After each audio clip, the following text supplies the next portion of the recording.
Hello everyone, welcome back. In this video, we're going to look at ways of calculating certain types of limits. Now, there are many different methods that we will cover for calculating these limits. And an important thing to keep in mind is being able to recognize when it is appropriate to use a certain type of method. Now, this takes practice, and there may be more than one way to approach a certain type of limit, and you might need to try different things until you find something that works. Now here I've listed some properties about the limits in this table, and this table should just be used as a reference. You don't need to memorize this list, but just understand that these properties are what allows us to perform certain types of calculations. So let us dive right into the examples. For the first example, we have the limit of 1 minus x squared times x squared plus x as x approaches 2. So the first thing to try is substituting the value of our limit into our function.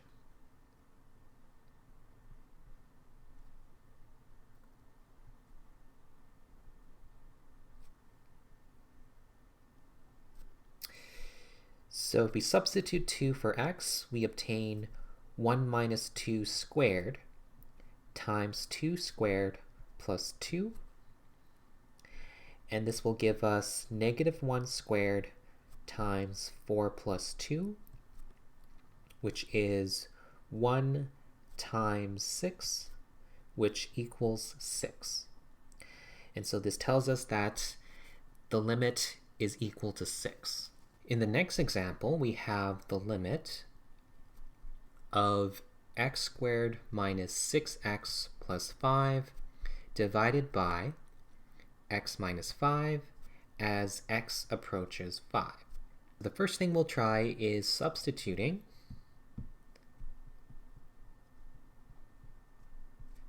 x equals 5 into our function.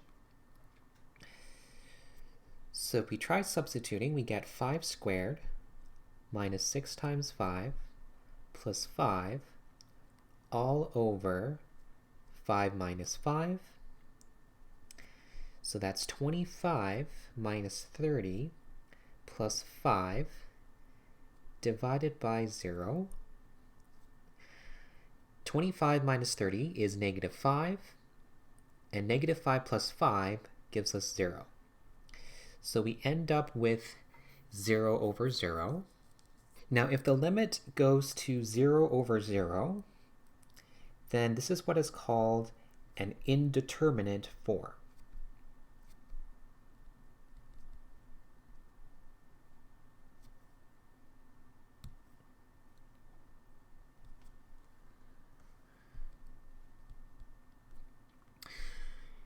Now what does 0 over 0 go to? Well, it could be 0, it could be 1, it could be infinity, or it could really be any value. We don't really know what it will go to, which is why it's called an indeterminate form. So what we need is another method to solving this type of limit. So now let's work with our limit. So we have x squared minus 6x plus 5 all over x minus 5. So let's see if we can try and simplify this limit. So if we look in the numerator, we have x squared minus 6x plus 5. So is there any way to simplify this expression? Well, if you notice, we can factor the numerator, and it factors to x minus 5 times x minus 1.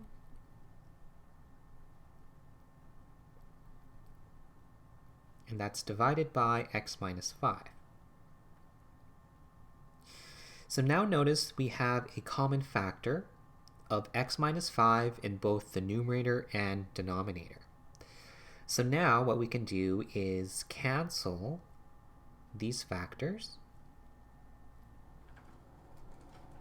and we end up with the limit as x goes to 5 of x minus 1.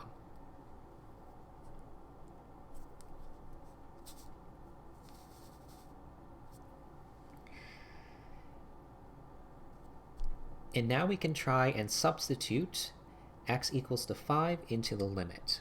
So now we have 5 minus 1, which gives us 4. And so the limit goes to 4. So here's the graph of x squared minus 6x plus 5 all over x minus 5. So notice that in the denominator, when x is equal to 5, then we're dividing by 0.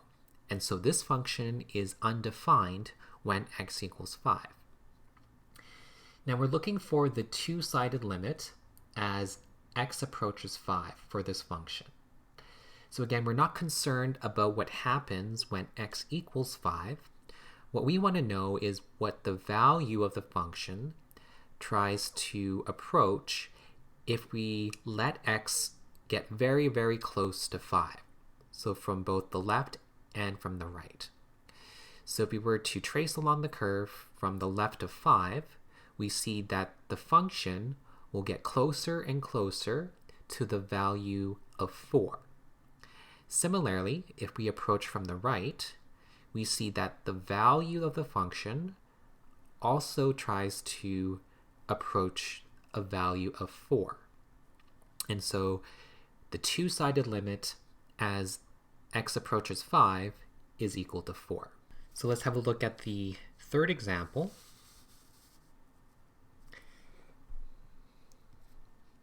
So we have the limit of x squared minus 5x plus 6 all over x minus 5 as x approaches 5. So now let's try and substitute 5 into our limit. So we end up with 5 squared minus 5 times 5 plus 6 all over 5 minus 5. This will simplify to 25 minus 25 plus 6 divided by 0. And this will be 6 divided by 0. Now in the limit, 6 over 0 will go to a very large number. However, depending on whether we approach from the left or the right of 5, then we may end up with a different limit. And so for this example, we may need to check the one-sided limits. So let's first check the left-hand limit. So let x approach 5 from the left.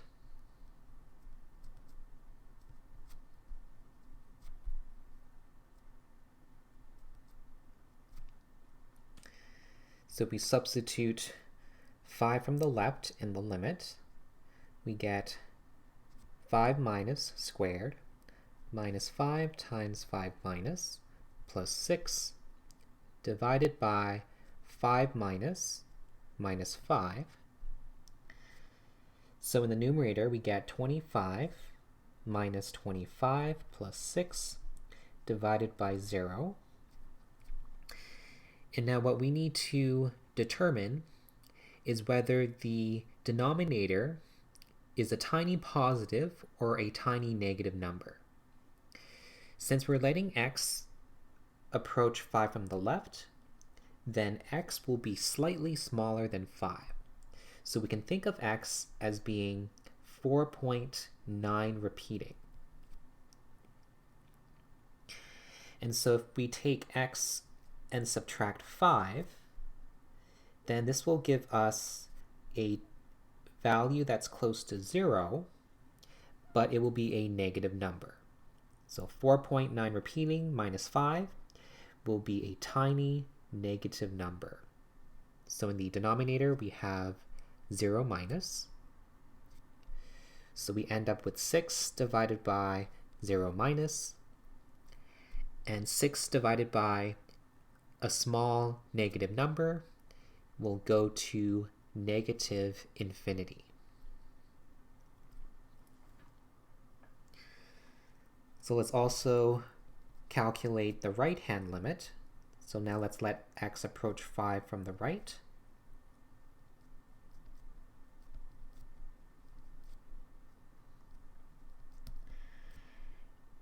And if we substitute 5 into our limit, we get 5 plus squared times 5 plus 6 divided by 5 plus minus 5.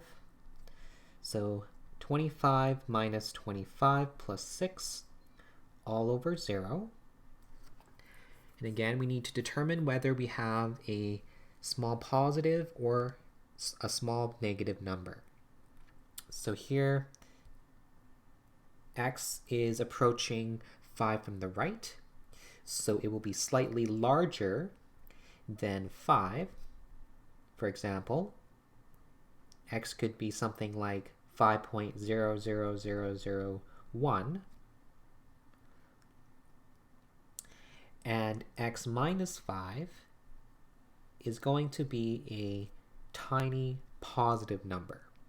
So in the denominator, we get a tiny positive number. So our limit goes to 6 over 0 plus, and 6 divided by a small positive number will go to positive infinity.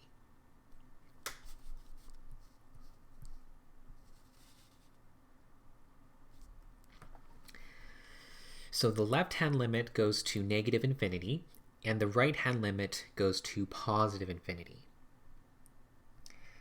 And since the left-hand limit does not equal the right-hand limit,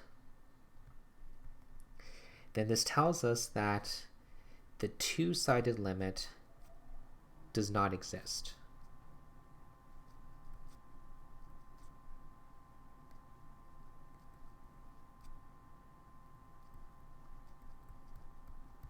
So here is the graph of the function x squared minus 5x plus 6 all over x minus 5. So what we calculated from the left-hand limit is that the function approaches negative infinity, and from the right-hand limit we calculated that the function go towards positive infinity. And because the two limits do not match, this tells us that the two-sided limit going to 5 does not exist. Now let's have a look at the fourth problem.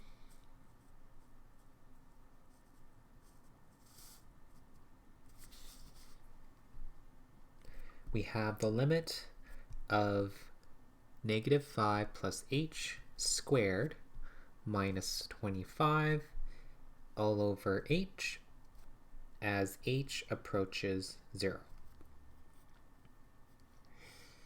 So now if you try to substitute 0 into our function, what we'll end up with is 0 over 0, which is an indeterminate form. So we need to look for another method for solving this limit. So let's have a look in the numerator. We have negative 5 plus h squared minus 25. So what we could do is simplify the numerator by expanding the negative 5 plus h term. So negative 5 plus h times negative 5 plus h minus 25 all over h. So now let's FOIL the terms. We get positive 25 minus 5h minus 5h plus h squared minus 25, and that's all divided by h. So we can cancel the constants of negative 25, and we end up with the limit as h goes to 0 of h squared minus 10h all divided by h. So now we can factor out an h from the numerator, which gives us h times h minus 10 all over h. And now we can cancel the common factors of h's from both the numerator and denominator. And so this gives us the limit as h goes to 0 of h minus 10. And now the last step is to take the limit. So we'll let h go to 0. So we have 0 minus 10, which gives us negative 10. Now in the fifth example,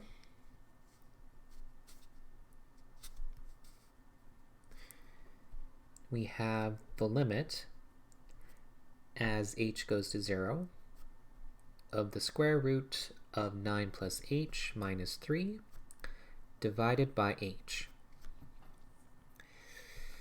So if we try to substitute h equal to 0, we'll end up with 0 over 0, which is again indeterminate.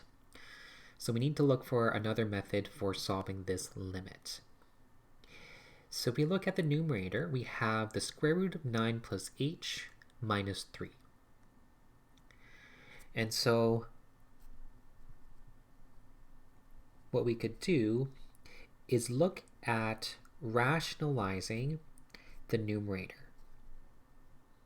Recall that if we want to rationalize the numerator, we will multiply the fraction by 1, and we want to multiply by the conjugate. And the conjugate of the square root of 9 plus h minus 3 is the square root of 9 plus h plus 3. So we'll multiply both the numerator and denominator by the conjugate.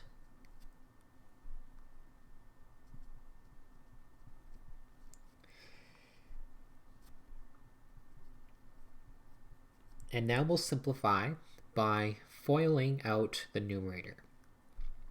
So the square root of 9 plus h minus 3 times the square root of 9 plus h plus 3, well, the square roots will cancel. If we multiply the first terms, we get plus root 9 plus h minus 3 root 9 plus h minus 9. And that's all divided by h times the square root of 9 plus h plus 3. And now let's simplify the numerator. We have a positive 9 and a negative 9. And we have a positive 3 root 9 plus h and a negative root 9 plus h.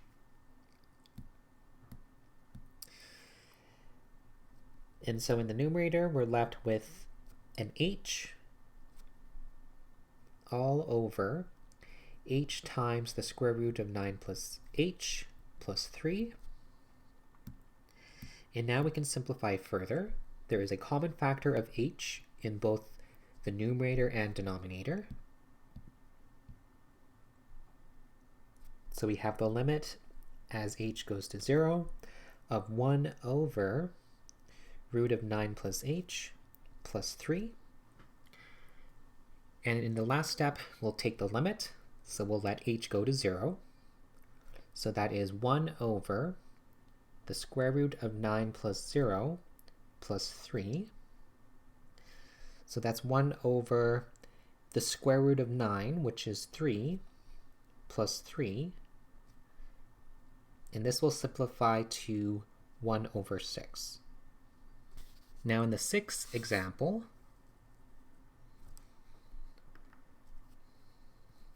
we have the limit as x goes to negative 4 of 4 to the negative 1 plus x to the negative 1 divided by 4 plus x. So if we try to substitute negative 4 for x, what we'll end up with is 0 over 0. So once again, indeterminate. So we need to look for another way to solve this limit. So let's look at the numerator. We have 4 to the negative 1 plus x to the negative 1.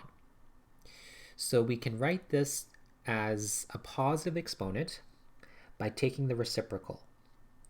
So we have 1 over 4 plus 1 over x divided by 4 plus x.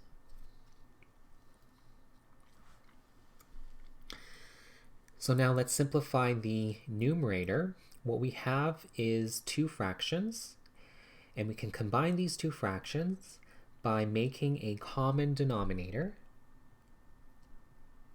of 4x.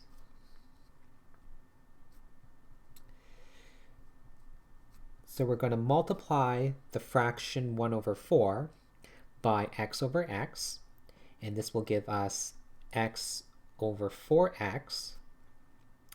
And in the second fraction, we'll multiply by 4 over 4. This will give us 4 over 4x. And that's all divided by 4 plus x. And since they have the same denominator, we can now combine the fractions. We have x plus 4 divided by 4x, and that's all over 4 plus x. So now, rather than dealing with two fractions, let's simplify it so that we're only working with one fraction. So we can treat the denominator as a fraction. This is 4 over x divided by 1. And we can simplify our fractions by multiplying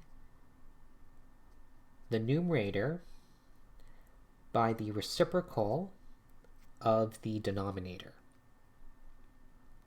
So the reciprocal of 4 plus x over 1 is 1 over 4 plus x.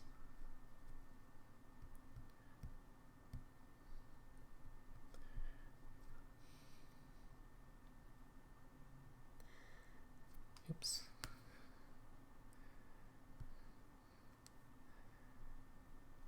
So now let's simplify further.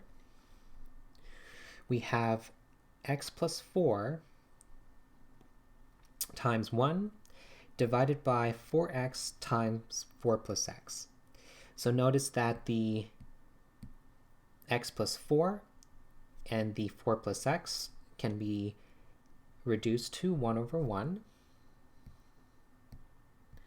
So this will give us 1 over 4x. And now in the last step, we can take the limit. So we'll let x go to negative 4. This will give us 1 over 4 times negative 4, which is negative 1 over 16. In the seventh example,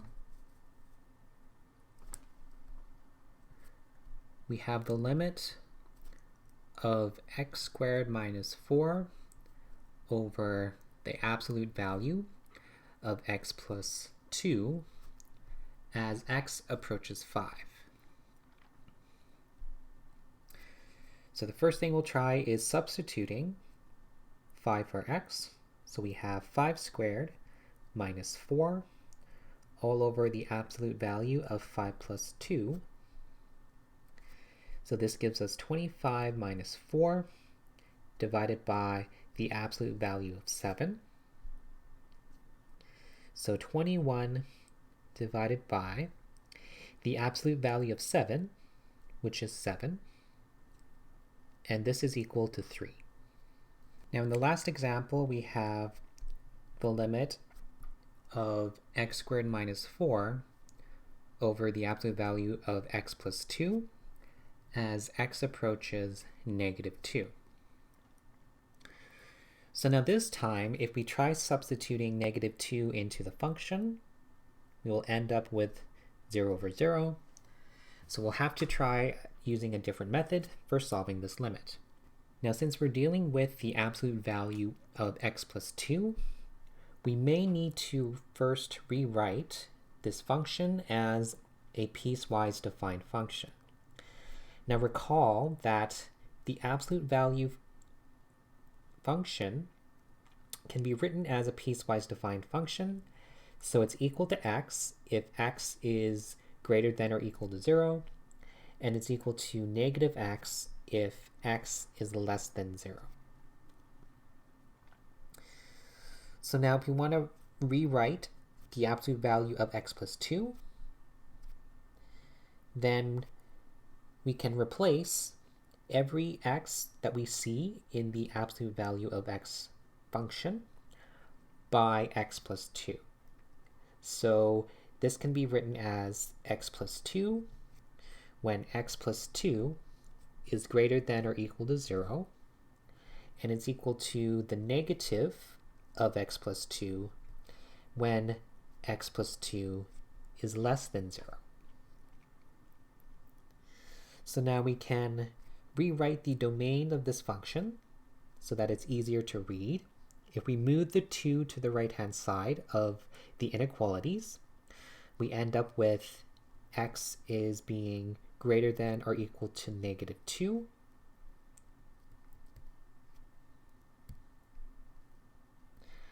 And for the second domain, this is x is less than negative 2. So now using this function, we'll check the one-sided limits.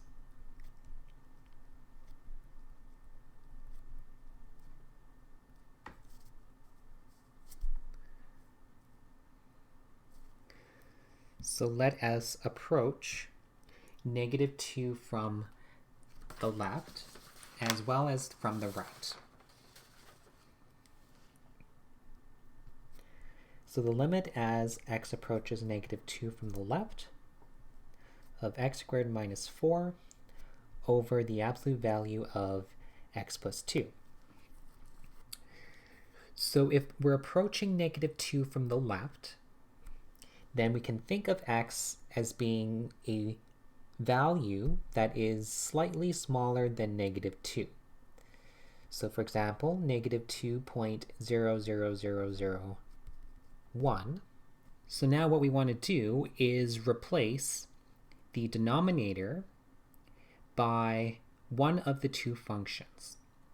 And this will depend on what the value of x is.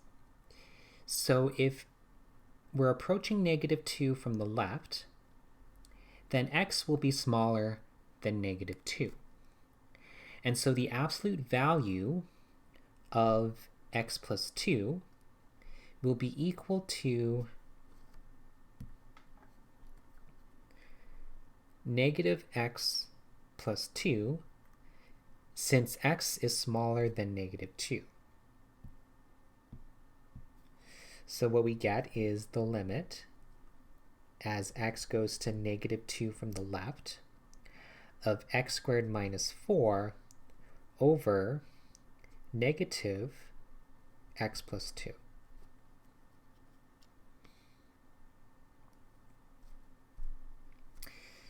So now let's simplify the numerator. X squared minus 4 can be factored as a difference of squares. This is x plus 2 times x minus 2.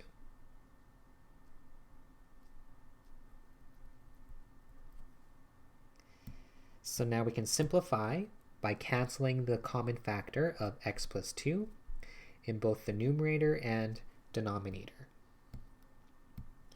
And so we end up with the limit as x goes to negative 2 from the left of x minus 2 over negative 1. So now the last step is to take the limit. So now we'll let x go to negative 2. So we get negative 2 minus 2 divided by negative 1. This gives us positive 4. So now let's check the right-hand limit. So now let's approach negative 2 from the right.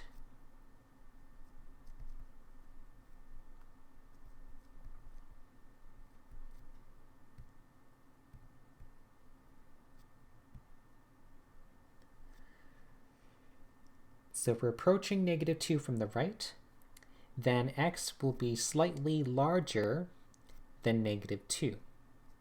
So you can think of x as being negative 1.9 repeating. So if x is slightly larger than negative 2, then what is the absolute value of x plus 2? Well, since x is going to be slightly larger than negative 2, then the absolute value of x will be equal to x plus 2. So we can replace the denominator with x plus 2.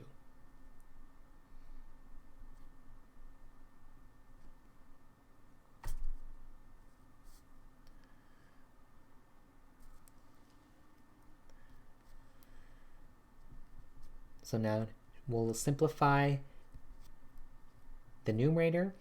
This can be factored as x plus 2 times x minus 2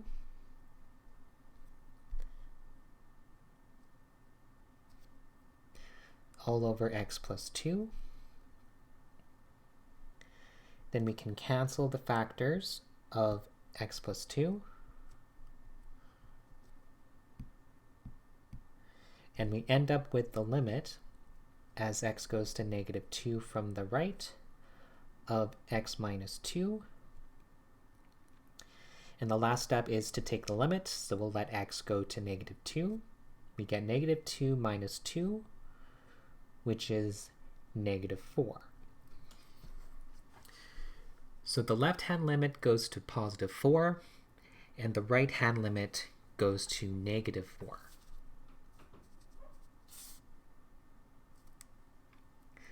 So since the left-hand limit does not equal the right-hand limit, then the two-sided limit